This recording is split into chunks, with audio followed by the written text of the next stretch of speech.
ایک لفظ آپ نے بولا عزم. شیخ اس کو تھوڑا سا میں سائیکولوجیکلی بھی تھوڑا آڈینس کو چاہوں گا میں ایکسپلین کروں.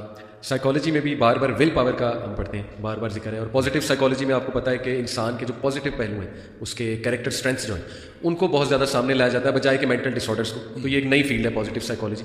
تو اس میں ول پاور پورا ایک کانسیپٹ ہے, اور میں اکثر یوتھ کو یہ کہتا ہوں کہ یار دیکھو گوروں کے پاس تو نہ ایمان ہے, نہ ہی مطلب یہ توبہ استغفار کا کوئی طریقہ ہے, نہ ان کے پاس کوئی سجدہ ہے, نہ اللہ سے کوئی رابطہ کرنے کا طریقہ. ظاہر ہے ان بیچاروں سے تو یہ کانسیپٹ ہی چھین لیا گیا. میرا خیال ہے گوروں کی بجائے لفظ آپ نا چینج کر لیں نان مسلم. نان مسلم ٹھیک, گورے تو ایک نسل ہے نا, اس میں بہت سارے مسلمان. صحیح بات بالکل ٹھیک, جزاک اللہ اصلاح کے لیے بالکل ٹھیک ہے.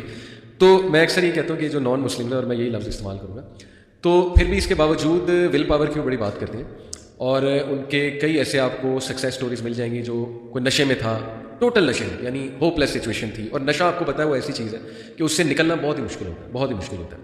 تو ہمارے پاس ایسی سکسیس سٹوریز ان کی طرف سے بھی آتی ہیں جو ٹوٹل ایک نشے والی زندگی سے, ان پروڈکٹیو زندگی سے نکل کے ول پاور کے تھرو آ گئے. تو دیکھیں یہ جو عزم کی بات ہے, میرے خیال میں کہ اللہ نے بڑا ایک گفٹ دیا ہے انسان کو کہ جس چیز کا وہ عزم کر لے تو پھر اللہ کی مدد بھی اوپر سے شامل ہو.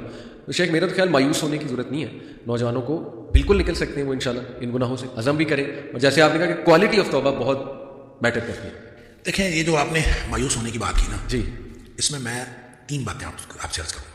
سب سے پہلی بات تو یہ ہے کہ سورہ زمر کی ایک آیت ہے جس کو مفسرین کا خیال یہ ہے کہ قرآن پاک کی سب سے زیادہ امید افزا آیت, یعنی اس سے بڑی کوئی امید افزا آیت اور ہو نہیں سکتی جتنی یہ آیت. اور وہ کیا ہے؟ قل یا عبادی الذین اسرفوا علی انفسہم, اے حبیب صلی اللہ علیہ وسلم میرے بندوں سے کہہ دیجئے جنہوں نے اپنی جانوں پر ظلم کیا. اب دیکھیں اس میں طرز تخاطب بھی عجیب ہے اللہ تعالیٰ کی طرف سے, سبحان اللہ, میرے بندوں سے. اب انہوں نے اپنی جانوں پر ظلم کیا ہے, وہ گناہ کیے بیٹھے ہیں, اور اللہ تعالیٰ فرماتا ہے میرے بندے ہیں. اچھا ان سے کہہ دیجئے کیا لا تقنطوا من رحمت اللہ, اللہ کی رحمت سے مایوس نہ ہو. کیوں نہ مایوس ہو؟ ان اللہ یغفر الذنوب جميعا, اللہ تعالیٰ سارے کے سارے گناہ معاف کر دے گا. کیوں معاف کر دے گا؟ انہ هو الغفور الرحیم, بے شک وہ ہے ہی بہت بخشنے والا اور ہمیشہ رحم کرنے والا. یہ اس کی اس لیے کر دے گا. کیوں کر دے گا؟ اس لیے کر دے گا کہ تمہیں ایک کام کرنا پڑے گا, وَأَنِيبُوا إِلَىٰ رَبِّكُمْ وَأَسْلِمُوا لَهُ, تم ایسے کرو کہ تم اپنے رب کی طرف جھک پڑو, وَأَسْلِمُوا لَهُ, اور اپنے آپ کو اس کے سامنے سبمٹ کر دو, وَأَسْلِمُوا, اپنا آپ اس کے سپرد کر دو. اگر یہ کام ایک کام انسان نے کرنا ہے کہ اپنے آپ کو اپنے اللہ کے سپرد کر دے, تو پھر وہ سارے گناہ معاف کر دے گا. پھر مایوس ہونے کی کیا بات ہے؟ دیکھیں مایوسی جو ہے, آپ سائیکالوجی پڑھتے ہیں, اور سائیکالوجی کے اعتبار سے انسان ظاہر ہے سائیکالوجیکلی انسان کے مختلف کیفیتیں آتی ہیں. انسان لوگوں سے مایوس ہوتا ہے, انسان سچویشن سے مایوس ہوتا ہے, انسان کی مایوسی کے لیولز بھی بہت ہیں اور اس کی کیفیتیں بھی بہت. ہر چیز سے مایوس ہو جاؤ لیکن اللہ کی رحمت سے مایوس نہیں ہوتا. اور یہ اس وقت انسان کو سمجھ آتی ہے بات کی جب انسان کو دنیاوی ساری کیفیتیں, سارے وسائل جواب دے چکے ہوں. اس کو آپ ریلیٹ کر لیں, جو دوسری بات میں عرض کر رہا تھا, اس کو ریلیٹ کر لیں حضرت یعقوب علیہ السلام کی اس بات کے ساتھ. یوسف علیہ السلام ویسے گم ہو گئے, رو کے انہوں نے اپنی آنکھیں جو ہیں وہ سفید کر لی, سمجھ نہیں آ رہی کیا کروں. اب اس کے بعد جو ہے دوسرا بیٹا وہ بھی گم ہو گیا, بنیامین, وہ بھی گم ہو گیا. اب اس کے بعد جو باقی بیٹے ہیں ان کو دے کے کچھ جمع پونجی دے کے بھیجا کے غلہ لے آئے. اب وہ جمع پونجی بھی ختم ہو گئی غلہ لینے کے لیے, ٹھیک ہے, سارے وسائل ختم ہو گئے. تو اب وہ گئے ہیں بچے, جا کے اپنے بھائی سے کہتے ہیں کہ تو نہ خیرات کر دے, بھیک مانگ رہے ہیں. لیکن جب وہ جانے لگے ہیں نا, تو ان سے حضرت یعقوب علیہ السلام فرما رہے ہیں کہ تم ایسے کرو, اب حالات تو بد سے بدتر ہو گئے, تو ان سے فرماتے ہیں کہ تم ایسے کرو, جا کے نا یوسف علیہ السلام کی تلاش کرو, یوسف کو تلاش کرو, اور یوسف اور اس کے بھائی کو تلاش کرو. لا تیأسوا من روح اللہ, اللہ کی رحمت سے مایوس نہیں ہونا. یعنی جس چیز سے ہم مایوس ہیں وہ تو دنیاوی حالات ہے نا, تو اللہ کی رحمت سے تو مایوس نہیں ہونا.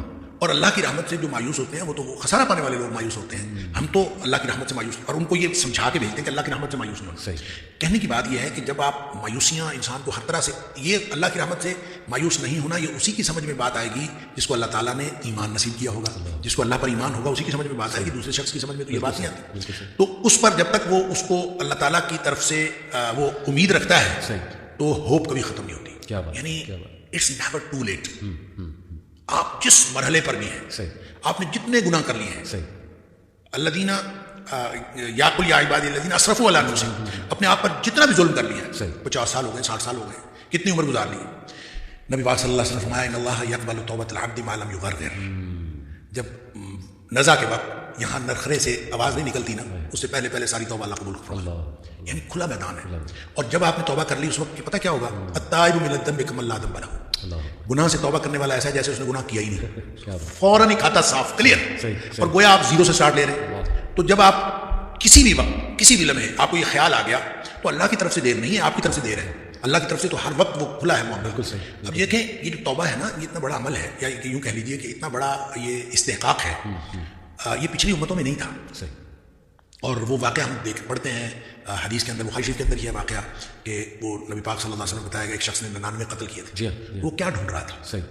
حل لہ من توبۃ، کیا کوئی واپسی کا رستہ ہے؟ بالکل صحیح. بالکل صحیح. وہ حدیث کے الفاظ ہیں، حل لہ من توبۃ. وہ پوچھتا تھا کیا اس کے لیے کوئی واپسی کا رستہ ہے؟ تو فد اللہ علی راہب، کسی راہب نے جا کے، کسی راہب کا پتہ کسی نے بتایا، اس نے راہب جا کے یہی پوچھا تھا حل لہ من توبۃ، کیا اس کے لیے واپسی کا رستہ ہے؟ وہ کہتا لا، تیرے لیے واپسی کا کوئی رستہ نہیں. اور اس نے اس کو اس لیے قتل کیا تھا کہ اس نے کہا تھا تیرے لیے واپسی کا رستہ کوئی نہیں ہے. تو وہ فکم والا بھی 100 پورے ہو گئے. اچھا 100 قتل کر کے، لیکن دل میں وہ جو ارج تھی نا وہ پھر تڑپی، اور پھر وہ پوچھتا پھرتا تھا حل لہ من توبۃ، کوئی ہے واپسی کا رستہ؟ تو یہ پوچھتا پھرتا تھا کہ اس کے لیے واپسی کا کوئی رستہ ہے. تو پھر کسی عالم کا پتہ بتایا گیا، اور پھر عالم نے وہ آگے پھر پوری سٹوری ہے کہ عالم نے کہا کہ انطلق الی ارض کذا و کذا، فلاں بستی چلا جا، اور وہاں پہ کچھ لوگ ہیں جو اللہ کی بندگی کرتے ہیں، تو بھی جا کے اللہ کی بندگی شروع کر دے. فاعبد اللہ معہم، تو جا کے اللہ کی بندگی ان کے ساتھ شروع کر دے، تیرے سارے گناہ معاف ہو جائیں گے. اب یہ دیکھیں، اس کا مطلب یہ ہوا کہ انسان نیکی کرے گا نا جی تو اس کے گناہ معاف ہو جائیں گے. قرآن نے اصول دیا ان الحسنات یذھبن السیئات، جو نیکیاں ہیں یہ گناہوں کو ویسے ختم کر دیتی ہیں. ایک شخص سے گناہ ہوا، اور نیکیوں کا مطلب صرف نمازیں پڑھنا نہیں ہے، ساری بات آتا ہے. ایک شخص سے گناہ ہوا، نبی پاک صلی اللہ علیہ وسلم کے پاس آیا، اللہ کے رسول صلی اللہ علیہ وسلم مجھ سے یہ گناہ ہو گیا ہے. آپ نے فرمایا جا کے والدہ کی خدمت کر، تیرا گناہ معاف ہو جائے. وہ کہتا ہے اللہ کے رسول صلی اللہ علیہ وسلم میری والدہ تو ہے ہی نہیں، فوت ہو گئی. آپ نے فرمایا تیری خالہ ہے؟ کہتا ہے ہاں خالہ ہے. آپ نے فرمایا جا کے خالہ کی خدمت کر، تیرا گناہ اللہ تعالیٰ معاف کر.